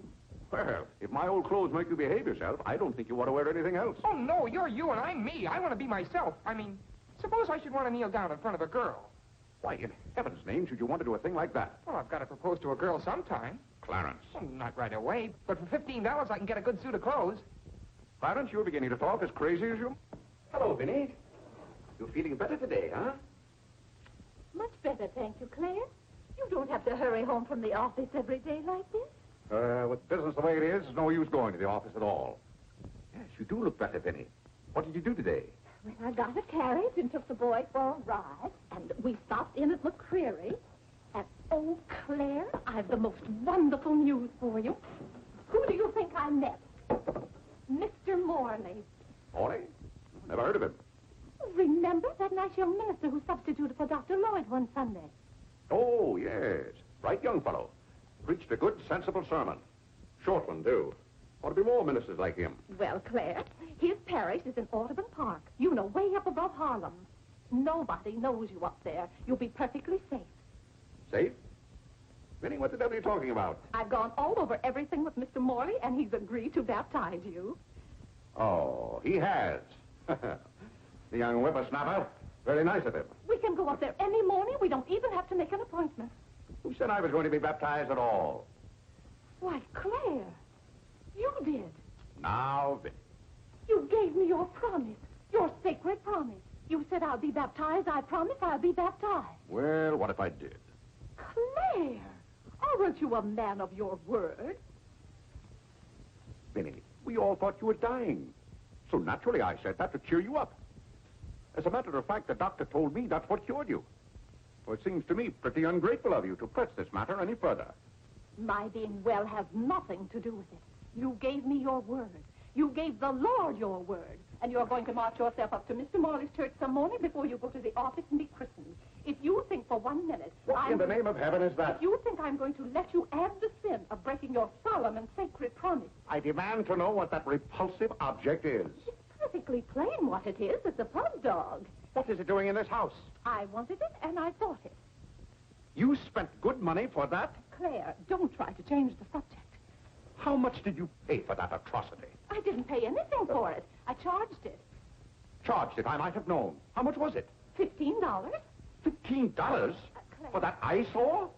Don't you call this lovely work of art an eyesore? It will look beautiful sitting on a red cushion by the fireplace in the living room. If that sits in the living room, I won't. Furthermore, I don't even want it in the same house with me. Get it out of here. Claire, you're not going to get out of this room until you set a date for your baptism. I'll tell you one thing. I'll never be baptized as long as that hideous monstrosity is in this house.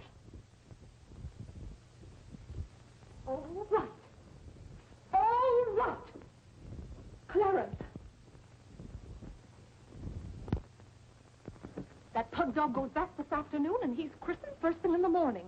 You heard him, didn't you, Clarence? You heard him say that he'd be baptized as soon as I got this pug dog out of the house. You hurry right back to McCreary's with it, and be sure they credit us with $15. Oh, Mother, while we were at McCreary's, I happened to see a suit I'd like very much, and the suit was only $15. Well, Clarence, I'm afraid your suit will have to wait until after I get your father christened. Well, no, I meant that since the suit cost just the same as the pug dog, if I exchange the pug dog for the suit... Why, yes. Then the suit wouldn't cost your father anything. Why, how bright of you, Clarence, to think of that. I'd better start right away before McCreary's closes. Yes. Now, let's see. If we're going to take your father all the way to Audubon Park...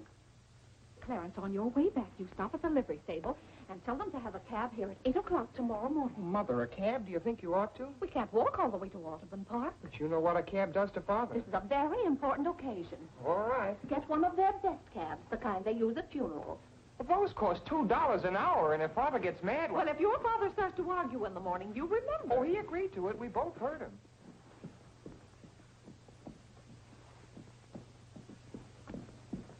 I hope you notice Clarence is returning the pug dog. Well, that's a sign you're getting your faculties back. Don't dawdle, Clarence.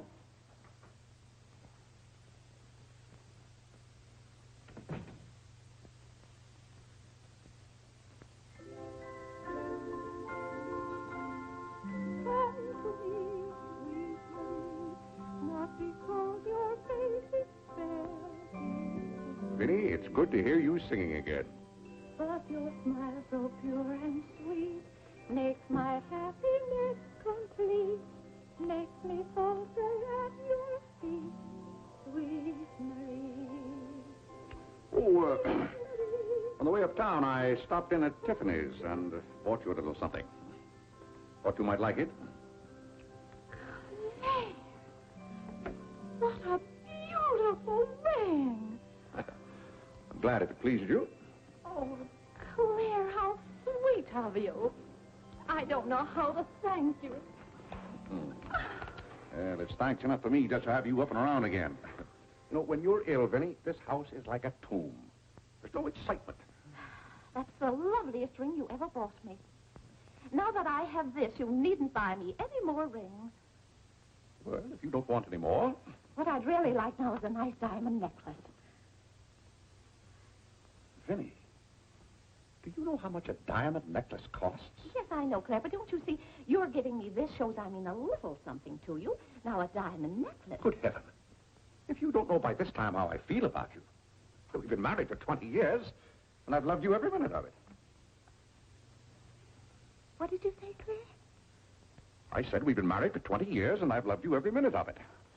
But if I have to buy out jewelry stores to prove it, if I haven't shown it to you in my words and actions, I might as well... Well, what have I done now? It's all right, Claire. I'm just so happy. Happy? You said you loved me. And this beautiful ring, that's something else I didn't expect. Oh, Claire, I love surprises. Well, that's another thing I've never understood about you, Vinnie. Now, I like to know what to expect. Then I'm prepared to meet it. Yes, I know, Claire, but life would be pretty dull if we always knew what was coming. Well, it's certainly not dull around here.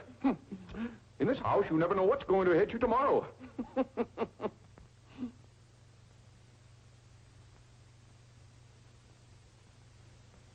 Every daisy in the dell knows my secret, knows it well, and yet I dare not tell thee, sweet Marie, sweet Marie, Sweet Marie, come to me, come to me. not because your face is fair, love to see. Love to see. Every daisy in the dell knows my secret, knows it well, and yet I dare not tell.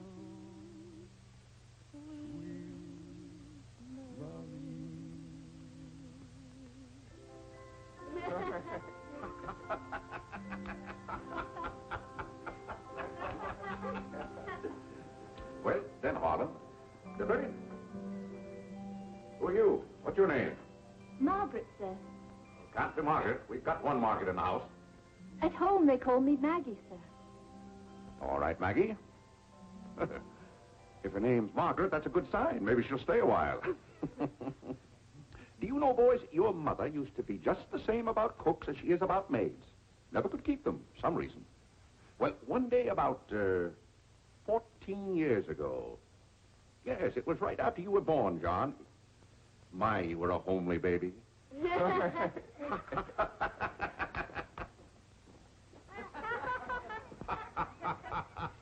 you, Margaret.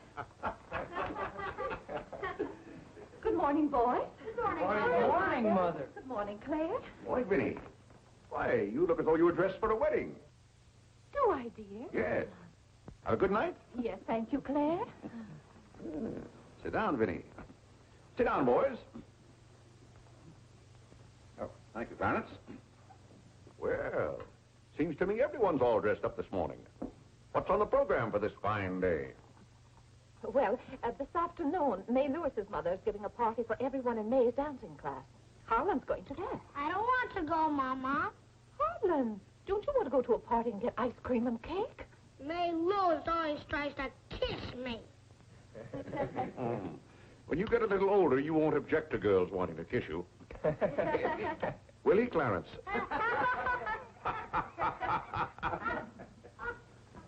This is for you, Mr. Day. Where shall I put it? Oh, that's for me, I think. Take it upstairs, Maggie. Wait a minute, Maggie. Bring it here. Let's see it. See, it's for me, Father. Clarence Day, Jr. Let me look. Well, that's from McCreary's.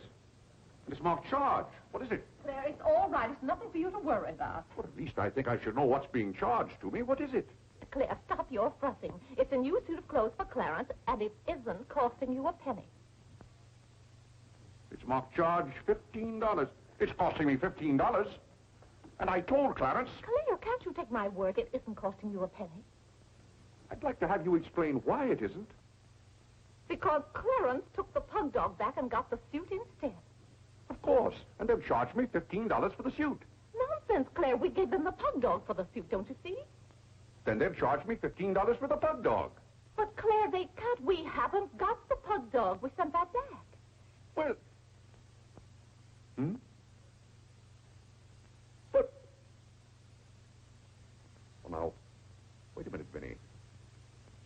The suit... Well, there's something wrong with your reasoning. Well, Claire, I'm surprised at you when you're supposed to be so good at figures. That's perfectly clear to me. Vinny, they're going to charge me for one thing or the other. Don't you let them.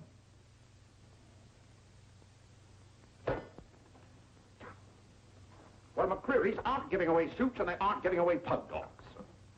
Why, it should be clear to a child that if Clarence sent the pug dog back, they... What? I will not have that botanical freak in this room. John, have you been going around this town selling medicine? Yes, Mother. Dog medicine? No, Mother, not dog medicine. This letter from Mrs. Sprague says you sold her a bottle of this medicine and that her little boy gave some of it to their dog and it killed him. Now she wants $10 from us for a new dog. Here, let me see that letter. Well, we shouldn't have given it to a dog. It's for humans. Why, it's Bartlett's beneficent balm made from a secret formula. Have you been going around among our friends and neighbors selling some patent nostrum? But it's good medicine, Father. I can prove that by Mother. Vinny, what do you know about this? Well, nothing, Claire. But I'm sure John... No, I mean that day Mother was... That's enough. You're going to every house where you sold a bottle of that concoction and buy it all back. But it's $1 a bottle. I don't care how much it is. Here, I'll give you the money now. How many bottles did you sell? 128.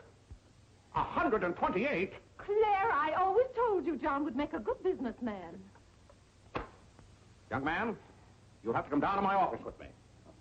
I'll give you the money to buy back that medicine. $128. And $10 more for Mrs. Sprague's dog. That's $138. Thank you, Vinny. But it's all coming out of your allowance. That means that you'll not get another penny until the whole $138 is paid up. I'll be 21 years old. Oh, Gad! What's the matter, Claire? What's wrong?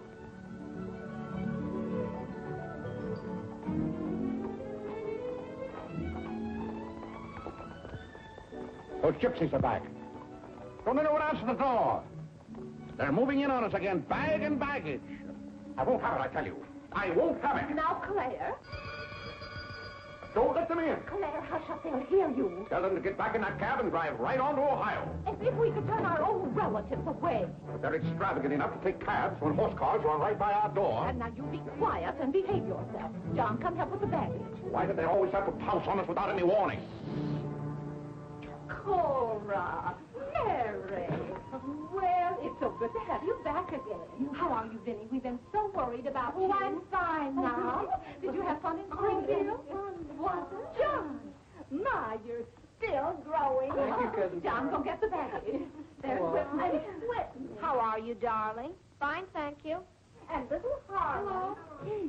Have you been a good boy? No.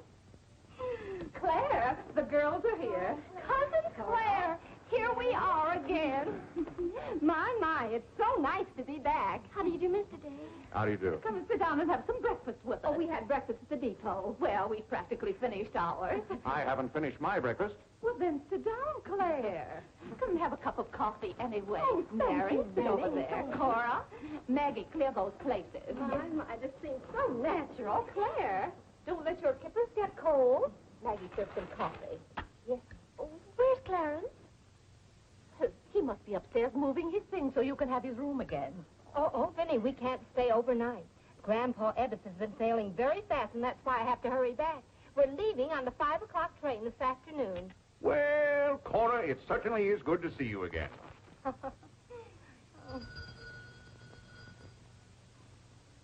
Well, who can that be? Well, this time it can't be another special delivery letter for Clarence. While you were in Springfield, our postman was kept pretty busy. It's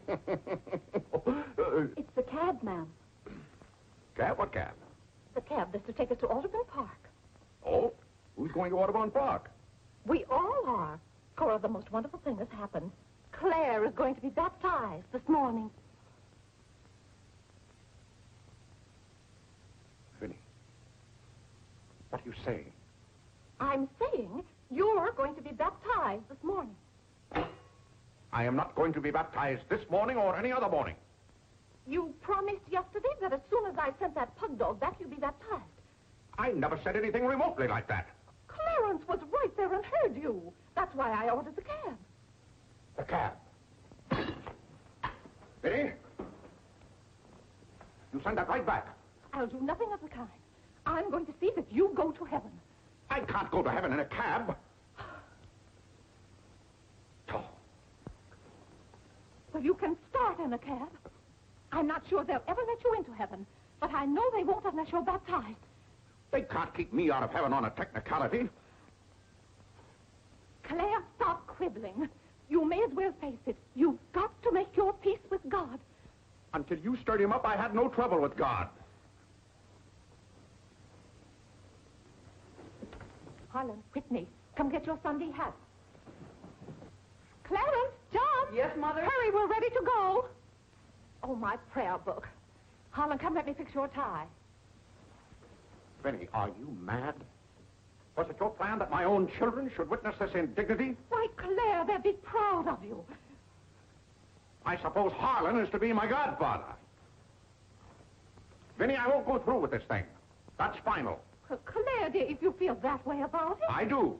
But we won't take the children with us. I'm not talking about the children. I'm ready, Mother. Oh, John. Vinny, I haven't time for anything like that this morning. I've got to take John down to my office with me and give him the money to buy back that dog medicine. But it wasn't dog medicine, sir. Young man, we're starting downtown this minute. You do no such thing. You gave me your sacred promise that day I almost died. Yes, and she would have died if we hadn't given her some of that medicine. That proves it's good medicine. You gave your mother some of that dog medicine? John, you didn't. Yes, we did, Mother. We put some in your tea that morning. Oh, John. Do you realize you might have killed your mother? You did kill Mrs. Sprague's dog. John, I'll have to give considerable thought as to how you're to be punished for this. But Claire... No, Vinny. When I think of that day, why, we might have lost you. You're all right now, thank heaven. But what I went through that afternoon, the way I felt, I'll never forget it. You've forgotten it already. What do you mean? That was the day you gave me your sacred promise. Yes, but I wouldn't have given you my promise if I hadn't thought you were dying, and you wouldn't have almost died if John hadn't given you that dog medicine. Don't you see? Well, the whole thing is illegal. Suppose I had died. It wouldn't make any difference to you. You don't care whether we meet in heaven or not. You don't care whether you ever see me and the children again. Oh, Vinny, you're not being fair to me. It's all right, Claire.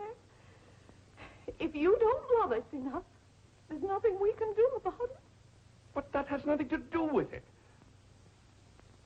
I love my family as much as any man.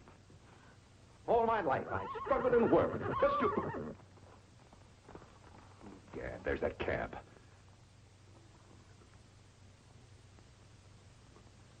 Vinny, you're not well enough to go all the way to Audubon. Oh, I'm well enough if we ride. But that trip would take all morning. And those cabs cost $1 an hour. This is one of their best cabs. This costs $2 an hour. Well, then why aren't you ready? Get your hat on. Oh, tarnation! Hallelujah! Amen! Young lady, if it hadn't been for you, no one would have known whether I was baptized or not.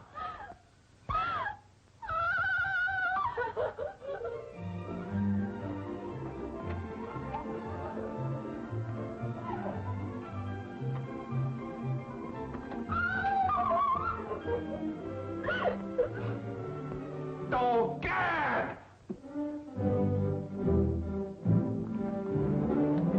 Good morning, Mr. Day. Going to the office? No. I'm going to be baptized.